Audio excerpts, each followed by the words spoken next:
فاسألوا أهل الذكر إن كنتم لا تعلمون. بسم اللہ الرحمن الرحیم. آج مفتی میڈیا سیل میں ہمارے مہمان جو ہے معزز مہمان مفتی جناب عرفان اللہ صاحب ہیں، فاضل جامعۃ الرشید کراچی و خطیب جامعہ مسجد عثمان غنی رضی اللہ تعالیٰ عنہ شام. میں یہاں اسٹوڈیو میں آنے وعلیکم السلام ورحمۃ اللہ وبرکاتہ. سب سے پہلے میں آپ حضرات کا بہت زیادہ مشکور ہوں، خصوصاً مفتی میڈیا سیل کے چیئرمین مفتی غلام اللہ صاحب کو میں بہت زیادہ مشکور ہوں کہ آپ نے اپنی قیمتی وقت سے مجھے بھی کچھ وقت دیا. اللہ آپ کے اس سعی کو اپنے دربار عالیہ میں قبولیت سے نوازے اور اس ادارے کو شرف قبولیت. آج کا جو کوشچن ہے عوام کی طرف سے، لوگوں کی طرف سے، پبلک کی طرف سے، جو ملک میں اور لوگوں میں ایک انتشار پھیلا ہے، تو لوگوں میں خوف و ہراس ہے جو کرونا وائرس کے بارے میں، کہ کرونا وائرس ایک ایسا وائرس ہے کہ جو چائنا کے شہر ووہان سے شروع ہوا، پھر وہ پورا یورپ کو اپنے لپیٹ میں لیا. اس کے بعد امریکہ کو، پاکستان میں آج میں میڈیا کے ذریعے سے سن رہا تھا کہ 28 تک پہنچ گیا پاکستان. اس کے بارے میں مفتی صاحب لوگ پوچھ رہے کہ یہ کیا مسئلہ ہے، یہ بیماری ہے، وائرس ہے، عذاب ہے، امتحان ہے. تو اس کے بارے میں لوگ بار بار مجھ سے پوچھتے ہیں کہ آپ لوگوں عوام کے لیے ہمارے پیغام دیں. یہ کیا؟ تو عزیز دوستو، میں اس میڈیا سیل کے وساطت سے آپ تمام حضرات کو یہ پیغام دینا چاہتا ہوں کہ جو بھی بیماری ہے اس بارے میں یہ نظریہ اور اعتقاد رکھنا چاہیے کہ یہ اللہ کی طرف سے جو کچھ بھی ہے، چاہے خیر ہو چاہے شر ہو، یہ سب کچھ جو ہوتا ہے یہ اللہ رب العزت کے حکم سے ہوتا ہے. بلکہ حدیث پاک میں آتا ہے کہ جب بچے کے 4 ماہ پورے ہو جاتے ہیں ماں کے پیٹ میں، تو فرشتہ اللہ رب العزت ان کی طرف بھیجتے ہیں، اس میں روح کو ان کا جاتا ہے. اس کے بعد کچھ امور لکھ کے جاتے ہیں. سب سے پہلے ایک یہ لکھا جاتا ہے کہ یہ آدمی بدبخت ہے یا نیکبخت ہے. یہ بھی لکھا جاتا ہے کہ یہ آدمی دنیا جائے گا لیکن کتنی عمر اس کی ہوگی، 65 سال ہوگی، 50 سال ہوگی، 10 سال ہوگی، کھائے گا کہاں، پیے گا کیا، یہ سب کچھ لکھا ہوگا.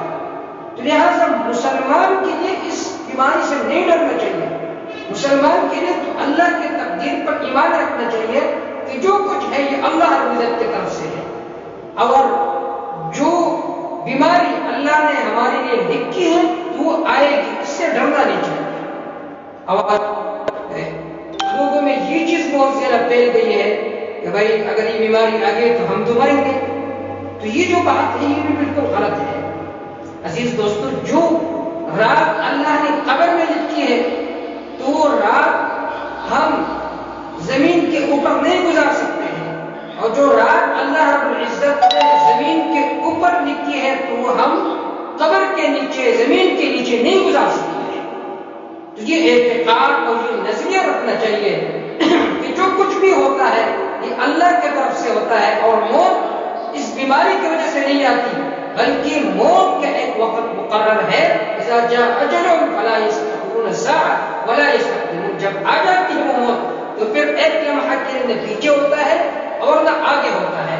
تو لہذا تمام امت مسلمہ وہ اس بات کو ذہن میں رکھتے کہ جو کچھ ہوتا ہے اللہ کی طرف سے ہوتا ہے، سب کچھ تقدیر میں لکھا ہوتا ہے.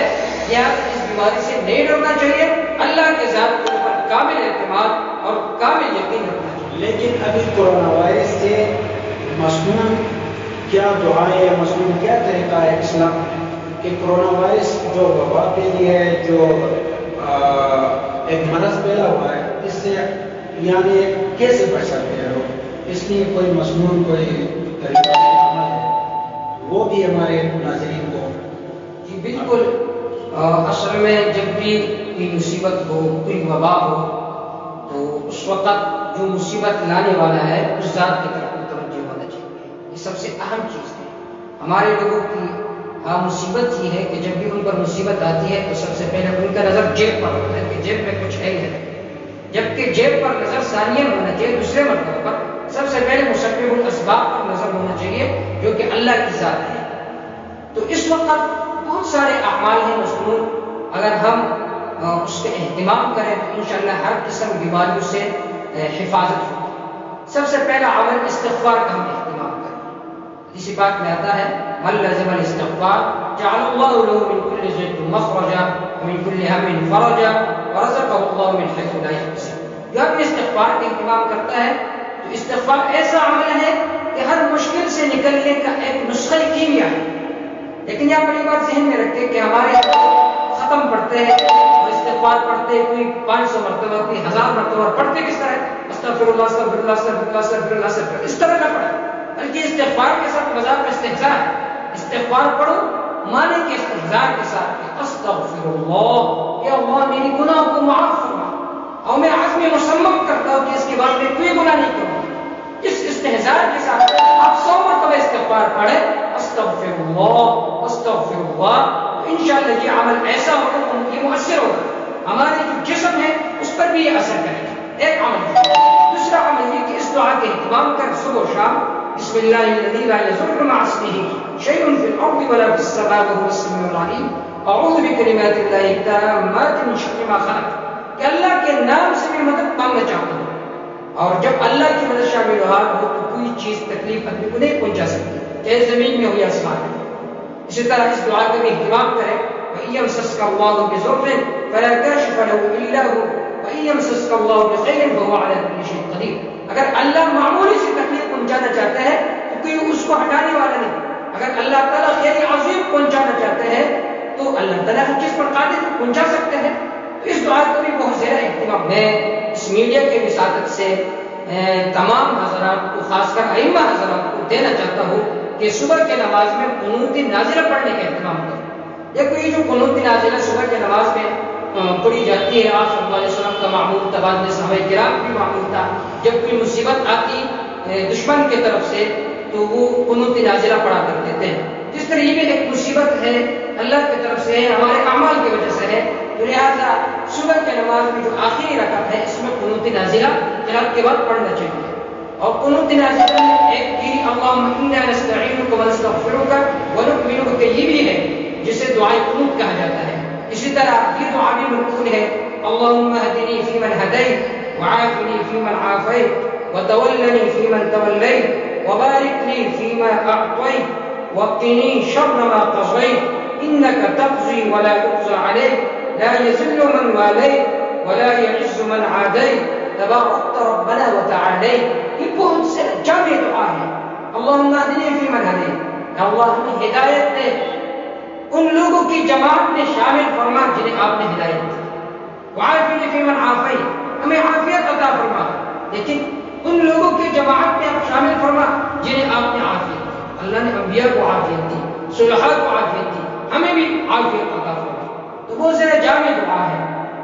اس طرح وتولنی فیمن تولیت، یا اللہ تعالیٰ ہمارے سے دوستی کر دے، ہمیں اپنا بنا دے جن کو آپ نے اپنا بنایا. اور وبارک فیما اعطیت، جو کچھ آپ نے ہمیں دی ہے اس میں برکتیں دے. وقنی شر ما قضیت، اور ہمیں اس شر سے محفوظ فرما جس کے بارے میں آپ نے فیصلہ کروایا. انک تقضی ولا یقضى علیک، یا اللہ آپ فیصلہ فرماتے ہیں، آپ کے خلاف کوئی فیصلہ نہیں کر سکتے. ولا یذل من والیت، جس کو آپ دوست بنانا چاہتے ہیں وہ ذلیل بھی نہیں ہوتا. ولا یعز من عادیت، اور جو آپ کو دشمنی کرتا ہے تو وہ کبھی عزت والا نہیں بن سکتا. تبارکت ربنا وتعالیت، یا اللہ آپ ہی برکت والا ہے اور آپ ہی بلند شان والا ہے، بلند مرتبے والا ہے.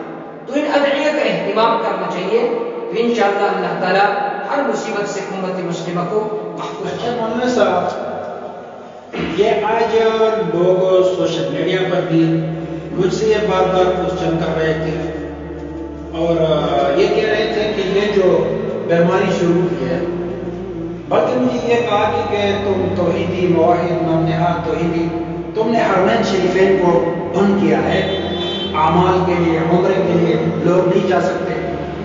مجھ سے یہ کوشچن کر رہے تھے کہ آخر یہ کیا وجہ ہے کہ آپ لوگ بہت عقیدے میں بہت مضبوط ہو، لیکن اس کے باوجود مطاب بند ہوا ہے، حرمین شریفین میں لوگ عمرے کے لیے نہیں جا سکتے، تو اس بارے میں لوگوں کو آپ کچھ بتائیں کہ یہ کیوں بند ہوا ہے اور اس کا کیا اثر ہے؟ جی ماشاء اللہ، یہ بہت اہم سوال ہے اور بہت ضروری مسئلہ ہے کہ آج کل لوگ یہ اعتراض کرتے ہیں اور سوال اٹھاتے ہیں کہ حرمین شریفین میں مطاف میں لوگوں کو طواف کے لیے نہیں چھوڑتے، ان کو بند کیا گیا ہے، تو آئے یہ بات توحید کے منافی اور خلاف نہیں ہے؟ اس کا جواب یہ کہ دیکھیے، ایک ہے اللہ حضرت کے ذات پر اعتماد اور یقین، وہ الگ چیز ہے، وہ اللہ حضرت کے ذات پر یقین رکھنا چاہیے کہ مؤثر صرف اللہ کے ساتھ ہے۔ لیکن دوسری چیز ہے وہ ہے اسباب۔ تو یہ جو دنیا ہے یہ دار الاسباب ہے، اور اسباب کو اختیار کرنا یہ توکل کے بھی خلاف نہیں ہے اور توحید کے بھی خلاف نہیں ہے۔ جیسا کہ حدیث پاک میں آتا ہے، ایک صحابی مسجد نبی میں تشریف لیا تو اس کا اونٹ گم ہو گیا، آپ صلی اللہ علیہ وسلم کے پاس آئے کہ یا رسول اللہ، ہمیں تم نماز کے لیے آیا تھا اور اونٹ گم ہو گیا، آپ صلی اللہ علیہ وسلم نے فرمایا کہ تو نے اس اونٹ کو باندھا تھا یا نہیں؟ اس نے کہا نہیں، میں نے تو اللہ کے ذات کے اوپر توکل کیا تھا۔ تو آپ صلی اللہ علیہ وسلم نے فرمایا قید وتوکل علی اللہ، سب سے پہلے باندھ لیتے پھر اللہ کے ذات پر توکل کرتے۔ تو یہ توکل نہیں ہے کہ اسباب کو چھوڑ دیں اور پھر کہے کہ ہم توکل کرتے ہیں، یہ توکل نہیں بلکہ یہ تعدل کی زنجیر ہے۔ لہٰذا توکل اس کو کہتے ہیں کہ اسباب کو اختیار کر کے اس کا نتیجہ اللہ پر چھوڑنا کہ اللہ رب العزت ان امور میں برکت عطا فرمائیں گے۔ تو سب سے پہلی بات یہ ہے کہ انہوں نے جو کام کیا حرمین شریفین میں مطاف پر جو پابندی لگائی ہے کہ وہاں پر طواف نہ کرے، انہوں نے کچھ ظاہری اسباب اختیار کیے ہیں۔ ایک تو یہ وجہ ہے کہ وہاں پر وہ حضرات ایک اسپرے ہے وہ لگانا چاہتے ہیں تاکہ یہ بیماری پھیلے نہ جائے، ایک وجہ یہ ہے۔ اور دوسری وجہ یہ ہے کہ دیکھیے وہاں پر لاکھوں ہزاروں دور دور سے آتے ہیں، اگر اس وجہ سے کئی افراد کو بیماری لگ جائے تو اس سے ہزاروں جانیں خطرے میں ہوں اور ہزاروں ہلاکتیں واقع ہوگی۔ لہٰذا انہوں نے اس وجہ سے یہ حفاظتی تدبیر اختیار کی ہے۔ اور تیسری وجہ یہ ہے کہ دیکھیے وہاں پر نیچے مطاف میں تو طواف کے لیے وہ لوگ نہیں چھوڑتے، لیکن اوپر چھت پر طواف ہوتا ہے۔ اس سے یہ معلوم ہوا کہ انہوں نے مکمل طور پر طواف پر پابندی نہیں لگائی۔ اور چوتھی بات یہ ذہن میں رکھیں کہ دیکھیے یہ جو طواف ہے وہ فرض نہیں ہے، اسی طرح یہ جو عمرہ ہے وہ فرض نہیں ہے۔ اگر انہوں نے عمرہ پر پابندی لگایا یا حفاظتی تدابیر کو اختیار کر کے تو اس وجہ سے ان کو تعلق تشریح کا نشانہ نہیں بنانا چاہیے، بلکہ انہوں نے عین حدیث پر عمل کیا۔ حدیث پاک میں آتا ہے کہ اگر کسی علاقے میں وبا پھیلی ہو تو ان لوگوں کو یہ حکم ہے کہ وہاں کے جو رہنے والے ہیں وہ اس شہر کو چھوڑ کر دوسرے شہر میں نہ جائیں اور باہر سے لوگ بھی اس شہر میں نہ آئیں۔ کیوں؟ اس لیے کہ متعدی بیماری کو پھیل جاتی ہے۔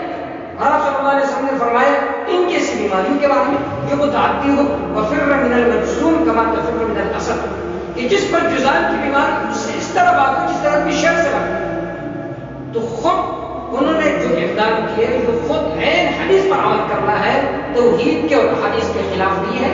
اللہ امت کو سمجھ کے توفیق عطا فرمائے۔ شکریہ مفتی عرفان اللہ صاحب، آج ہمارا شارٹ پروگرام تھا۔ میں اپنے ناظرین سے کہنا چاہتا ہوں کہ یہ ہمارا سین مراد ہمارا یہ ایک گفتہ ہوگا شرعی مسائل کا۔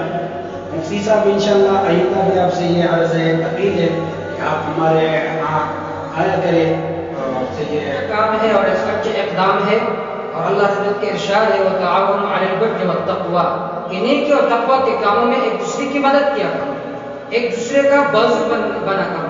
تو آپ ہمارے بھائی ہو اور ماشاءاللہ آپ نے بہت اچھے اقدام کیا ہے، تو ہماری دلی دعا ہے کہ اللہ اس